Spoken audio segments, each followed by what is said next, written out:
Stillness is where it's at. Listen, I want you to see this. The Bible says, God said, be still and know that I am God. Now I want you to see this because stillness comes before knowing in this verse.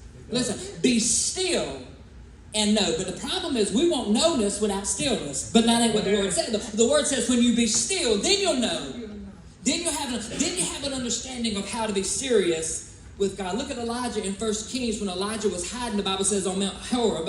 And it was after his confrontation. Watch this. The Lord said, go out and stand on the mountains in the presence of the Lord. For the Lord is about to pass by. He says, then a great and powerful wind tore through the mountains and tore them apart and shattered the rocks before the Lord. But the Lord was not in the wind.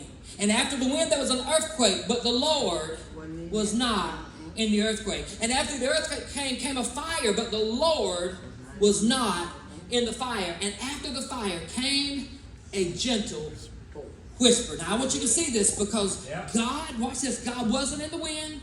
He said, I wasn't in the earthquake.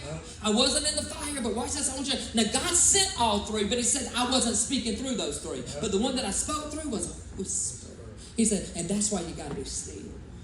Listen, so that you can hear the whisper of God. That's a powerful verse to realize Elijah. Because a lot of times we want God to be explosive. Listen, we want God to explode in our life. We want God to do the big things, but God says, I'm doing them, but I'm going to whisper them. And you got to be still. Be still and you will know that I am God.